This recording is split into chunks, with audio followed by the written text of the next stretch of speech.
आप exam tour देख रहे हैं। मेरे साथ शिवनंदन भारती सर हैं और आप लोग का लगातार ये कमेंट आ रहा था कि सर मंडे को जो सुनवाई होता है, प्रत्येक मंडे को जो सुनवाई चल रहा है, जो टीआरई 1 का केस है, टीआरई 2 का केस है, उसका कहां तक अपडेट पहुंचा और वही अपडेट मेरे साथ सर देंगे। तो आप वीडियो को देखिएगा, कहां तक अपडेट हुआ, क्या हो सकता है, क्या क्या संभावनाएं हैं। सर आपका स्वागत है एग्जाम टूर में। जी बहुत बहुत शुक्रिया आपका। सर मंडे को जैसे आप बता रहे थे, पिछला बार जो मैं इंटरव्यू किया था कि प्रत्येक मंडे को अब कर दिया गया, क्या हुआ सर आज? देखिए दरअसल आज का जो प्रकरण को समझिए जी।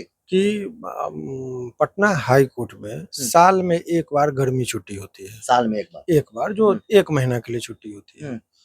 तो गर्मी छुट्टी जब होती है तो उसके से पहले जो 1 सप्ताह, जैसे कि ये शुक्रवार से हम लोग का 18 से गर्मी छुट्टी का प्रारंभ हो रहा है। तो एक सप्ताह, ये लास्ट सप्ताह जो माने बनता है, उसमें जनरली जो केस होता है वो बेल मैटर को चढ़ा दिया जाता है, प्रायोरिटी दी जाती है। चूंकि जेल में है, 1 महीना लोग एक्स्ट्रा रह जाएगा तो उसको वरीयता दी जाती है।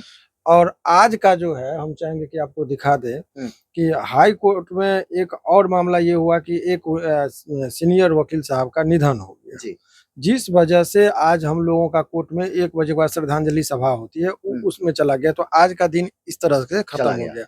और वैसे भी जहां तक लिस्टिंग का सवाल है, तो लिस्टिंग के सवाल पर आप एक बात समझ लीजिए कि अभी अब ये गर्मी छुट्टी, हम चाहेंगे सबसे पहले कि आप दर्शकों को कैलेंडर, हाँ सर कैलेंडर बोल रहे थे, कैलेंडर में आप देखिए जो 19 तारीख से लाल जितना दिख रहा है वो छुट्टी का डेट है हम लोगों का।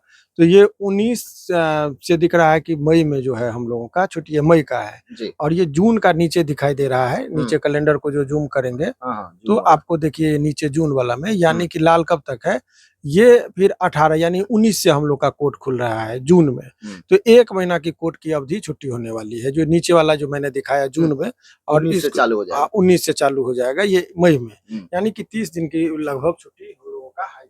लगभग 30 दिनों की छुट्टी है। हाँ 30 दिनों की, यानी 1 महीना का हर बार होता है साल में। तो अब चूंकि छुट्टी के टाइम में रीट मैटर जो बहुत लंबा जिसमें बहस होना है, उस सबको कुछ दिनों के लिए स्थगित लिस्ट पे नहीं लाया जाता है। जनरली हर बेल मैटर को लाया जाता है। तो आज जो है सो यही अप टू डेट है इन लोगों के लिए कि अब जो कभी भी इस केस में जो संभावना है जो सुनवाई का, वो अब आफ्टर वेकेशन ही होगा।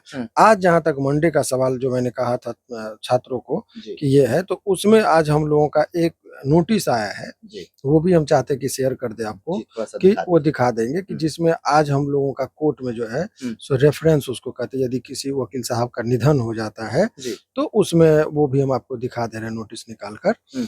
तो इस तरीके से जो है सो आज भी सुनवाई नहीं हो पाई, यही कारण है। वो भी हम आपको दिखा दे रहे हैं निकाल के नोटिस, उसको लगा देंगे सर, देख लेंगे। हाँ दिखा दीजिएगा। तो कहाँ तक मतलब बच्चे उम्मीद अभी नहीं, जो सुनवाई का जो स्तर था उसी पर है। अभी जो एक सामान्य से प्रश्न लोगों के मन में उठ रहे हैं कि क्या क्या पॉइंट है, तो आप पिटीशन का भी हम चाहेंगे कि बच्चों को कुछ पोर्शन दिखाते हैं। इसमें हम लोगों ने 30 पॉइंट का था, जिसमें से समझिए 23-24 पॉइंट ऐसा हम लोगों ने लिया है। वो चाहे तो आप दिखा दें सारे पॉइंटों का, कि देखिए पैराग्राफ वाइज हम लोगों ने लिखा है। और ये टोटल आप देखेंगे तो ये सारा ग्राउंड है जिसको हम लोगों ने लिया है। और ये आपको टोटल इसका देखिए 33 है, तो 33 में एक तो प्रेयर पोर्शन है। इस तरीके से आप देखेंगे तो ये टोटल पैराग्राफ वाइज देखेंगे तो 33 पैराग्राफ का है, लेकिन इसमें 23 पॉइंट हम लोगों ने लिया है, जिस पर वो बीपीएससी पूरी तरीके से घिरती हुई नजर आ रही है। 23 पॉइंट पर, जिसका उनके पास बहुत अभी जो जवाब एक में आया है, सभी केस में तो जवाब नहीं आया, लेकिन एक केस में जवाब आया है, वो संतोषजनक नहीं है। और इससे 33 पॉइंट में उनको जवाब देना होगा, हर पॉइंट का पैराग्राफ बाय जवाब देना होता है। उसके बाद उनके जवाब के बाद फिर हम लोग रिप्लाई करते हैं कि भाई वो जो जवाब दिया है संतोषजनक नहीं है, तर्कसंगत नहीं है, विज्ञापन कुछ कहता है, आरक्षण का नियम कुछ कहता है, वो सारे चीजों पर हम लोग उसका खंडन करते हैं। और उसके बाद फिर वो सारा जब रिटन में चला जाता है, तब जज साहब के पास फाइनल आर्गूमेंट होता है, जो 1 दिन 2 दिन 3 दिन जितना दिन चला, फिर उसके बाद निर्णय आता है। तो उसी स्टेज में अभी प्रतीक्षा पर है। तो अब देखिए ये लिस्टिंग का जहां तक है, तो वो लिस्टिंग अब छुट्टी के बाद ही होगा, जो मैंने आपको कैलेंडर, अगली सुनवाई छुट्टी के बाद होगी। हाँ क्या ये भी हो सकता है जो आप बताए कि 30 प्रकार का जो नोटिस है, क्या एक ही बार में जवाब दे नहीं, सकते एक हैं ही बार में देना या है। अलग-अलग नहीं, नहीं, एक ही बार में जवाब एक ही देना है। बार? उसमें 30 पॉइंट को 30 बार व्याख्या करेगा ऐसा नहीं है, तो हुँ। बहुत टाइम लग जाएगा। हुँ। एक पिटीशन में एक बार में उनको जवाब देना है। जो एक जवाब आया है जो आप हाँ। बता रहे, उसमें क्या लग रहा है बीपीएससी कैसे गिर रही है? संतोषजनक। अरे भाई पेड कोर्स खरीद के थक चुके हैं आप, तो आ जाइए ऑफिसर्स एकेडमी के यूट्यूब चैनल पर। जी हां, ऑफिसर्स एकेडमी पूरी तैयारी करा रहा है फ्री में यूट्यूब चैनल पर, क्वालिटी कंटेंट दे रहा है 24 घंटे लाइव। अभी सब्सक्राइब कीजिए, अभी साथियों, अभी सर्च कीजिए द ऑफिसर एकेडमी, जुड़िए हमारे साथ और तैयारी कीजिए पूर्णतः फ्री। नहीं है, और उस बात को अभी इसलिए नहीं हम डिस्कस कर रहे हैं कि उसमें कहाँ मंथन करके क्या लाना है। जी, जी। वो कोर्ट में पहले बहस हो जाता है, फिर आप दर्शकों में बताइए, क्योंकि कोर्ट से आगे दर्शकों को नहीं लेके जाना है। जो भी चीज है पहले जज साहब के सामने प्रस्तुत होना चाहिए, उस पर हम लोग जज साहब जो क्वेरी करते हैं उसको समझते हैं, उससे एक अनुमान भी लगाते हैं कि हमारे फेवर में केस आ रहा है या हमारे अगेंस्ट। वो हम लोग चेहरा के भाव से, प्रश्न के भाव से भी एक अनुमान लगा लेते हैं कि जज साहब पॉजिटिव सोच रहे हैं या निगेटिव है, तो हम कैसे उनको पॉजिटिव किस पॉइंट पर कन्विंस करें। वो तमाम चीजों का मतलब भी विद्यार्थी के पक्ष में लग रहा है, अभी तक लग रहा है। अभी तक लग रहा है। हाँ। एक कोलकाता वाला जो मैटर हुआ था आप जानते थे, उसका कोई लेना देना, लेकिन विद्यार्थी सोच रहे हैं कि वो तो अब सुप्रीम कोर्ट में फंस गया तो लग रहा है ऐसा कुछ नहीं, कलकत्ता का जो मामला है वो बंगाल का मामला, वो डिफरेंट इशू पर है। जी। और यहाँ जो हम लोगों ने पॉइंट लिया है वो अलग इशू है यहाँ। और एक चीज और, जब ये क्वेश्चन पेपर लीक हुआ उसमें शुरुआत में आयोग ने इनकार किया, जब आर्थिक अपराध इकाई ने कहा तो उसको स्वीकार किया। और यही इल्जाम छात्रों का है कि ये अनियमितता, बहुत सारे छात्र जो हैं जब अपना कंप्लेंट रेज किए तो उनको उस टाइम में जो थे चेयरमैन साहब अतुल प्रसाद जी के निर्देशानुसार बहुत सारे छात्रों को शोकॉज हुआ कि आप जवाब भी नहीं दे, माने कोई क्वेश्चन मार्क नहीं उठा सकते हैं इत्यादि। तो तमाम तरह चीजों से ये जो इसमें अनियमितता बरती गई है, इस बात की प्रबल पुष्टि होती है, जिस चीज को माननीय न्यायालय के समक्ष ये चीज को लाया जाएगा। चूंकि आप कानूनी प्रक्रिया जानते हैं, सब कुछ समझते हैं, इसमें थोड़ा सा विलम्ब भी होता है, कानून का जटिल, विलम्ब लेकिन देखिए, विद्यार्थी जो सोच रहे हैं उनको क्या कहिएगा? उन लोगों को लगता है कि आज ही मिल जाए। जानकारी के लिए मैं बता दूं, ये केस बहुत जल्दी सुनवाई हो रही है, क्योंकि अभी आप जब देखेंगे तो जो 2019 का केस है वो अभी तक लिस्ट पर एक बार भी नहीं आया है।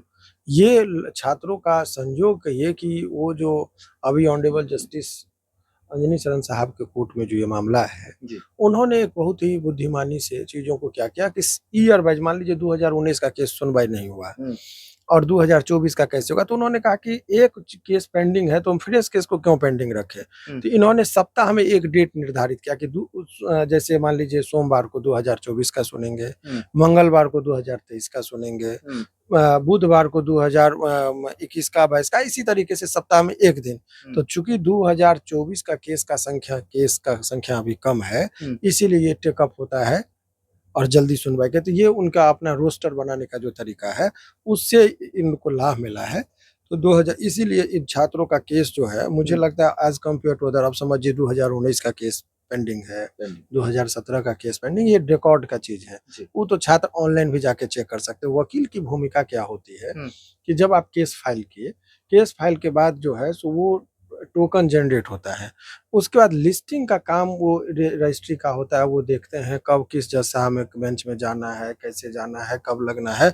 वो हाई कोर्ट का अपना इंटरनल जो प्रशासनिक स्तर पर है, वो वकील, जैसे आप कोई चिट्ठी यदि कहीं गिराना हो तो आपका बस में चिट्ठी लिखिए, लेटर बॉक्स में डाल दीजिए। अब वो पोस्ट मैन या पोस्ट ऑफिस जो डिपार्टमेंट है उसका काम है चिट्ठी को भेजना है, कब भेजना, उसके पीछे पीछे आप नहीं जा सकते हैं। तो आपका काम है लेटर को लेटर बॉक्स में डाल दीजिए, वो स्वतः प्रक्रिया है जिससे वो चिट्ठी अपने गंतव्य स्थान तक पहुंच जाता है। ठीक उसी तरीके से वकालत में है कि आप पिटीशन को हाई कोर्ट में फाइल कर दीजिए, उसके बाद स्वतः ऑटोमेटिक सारा नियम बना है, नियम के संगत में काम होता है। इस बीच में यदि कोई इमरजेंसी होती है, बहुत अर्जेंसी का ग्राउंड होता है, तो मेंशन हम लोग करते हैं। मेंशन का कि आप जैसे आप पूछते कि सारे काम को छोड़कर आपके केस को क्यों मैं देखूं, ऐसी क्या अति आवश्यकता है तो बताइए। तो मान लीजिए कोई आदमी, मेरा एक केस एक दिन में सुनवाई हुआ था फाइलिंग के सेम डे। उसमें क्या होता कि एक आदमी जेल में था और उसी में उसके ब्रदर का रात में जो है सो गैस सिलेंडर फटने से वो जल गया था बुरी तरीके से और ब्लड की जरूरत थी, जो इसी के ग्रुप में जाना होता। तो नोटिफाई किया गया, अर्जेंट में मेंशन किया और सेम डे सुनवाई हुआ, रिलीज हुआ, जिसको माने बहुत सारी प्रक्रिया है। तो ये अति आवश्यक का केस था। तो एक्सट्रीम नेसेसिटी यदि आप दिखाते हैं जज साहब को और उस पर कन्विंस होते हैं तो मेंशन अलाउ होता है। तो मेंशन करना सामान्य बात है और उसको अलाउ करवाना थोड़ा डिफिकल्ट होता है। जब तक आप जज साहब को संतुष्ट नहीं करेंगे तब तक आपका मेंशन अलाउ नहीं होगा। तो बहुत सारे लोगों को मेंशन के बारे में नहीं, लेकिन इस केस में चूंकि एक केस लिस्ट हो गया, उसका सेम नेचर का बहुत सारा केस है, तो हम लोग मेंशन करके कि हुजूर इसमें एक केस में आपने सुनवाई किया है, उसी नेचर का ये भी पिटीशन का सेट है, इसको भी उसमें अटैच करा दिया जाए। तो इसी तरीके से धीरे धीरे सब अटैच होके वो इंजन बना, सभी को इसमें अटैच करके सब में पार्ट बाय पार्ट करके वो जितना केस का एक सेट में एक जवाब यूपीएससी को देना होता है वो जवाब देते हैं, और फिर उसका रिप्लाई करके फिर फाइनल आर्गूमेंट पर जाता है केस और आर्गूमेंट होता है। तो मुझे लगता है कि अभी छुट्टी के बाद जो है सो फिर से ये लिस्टिंग पर आएगा, तब हम लोग उस पर बेहतर तरीके से हो सकता है इस बीच में कहीं बेंच चेंज हो, बहुत सारी बातें होती है, तो उस पर हम लोग छुट्टी के बाद जब नया रोस्टर आता है तब कौन से जज साहब यही रहते हैं या कोई और जज साहब होते हैं, उस पर सारी परिस्थिति कैंसिल का सवाल चल रहा है, जो नौकरी कर रहे हैं किसी तरीके से जो नहीं पास हुए हटा दिया गया, नंबर 0 कर दिया गया, तो उस पर क्या विद्यार्थी? देखिए एक चीज बता रहे हैं, समय जो लगे लेकिन न्यायालय के नजर से कोई नहीं बचता है। यदि अनियमितता बढ़ती गई है और नियम के विरुद्ध किसी की ज्वाइनिंग हुई है या नियम के विरुद्ध किसी को अयोग्य घोषित कर दिया गया है, तो वो सब केस जीतेंगे ही, इसमें कहीं कोई दोहराई नहीं होती। न्याय की प्रक्रियाएं में थोड़ी लंबी है, वक्त लगता है, लेकिन देर सवेर न्याय जरूर सबको मिलेगी। बहुत बहुत धन्यवाद समय। शुक्रिया आपका भी बहुत। जो भी व्यूअर देख रहे हैं, आपको मैं पूरा केस के बारे में समझाने का सर के साथ प्रयास किया, इसके बावजूद भी लगे कि कोई परेशानी हो तो आप कमेंट सेक्शन में जरूर कमेंट कीजिएगा, नेक्स्ट इंटरव्यू में उसको शामिल करूंगा। जय हिंद।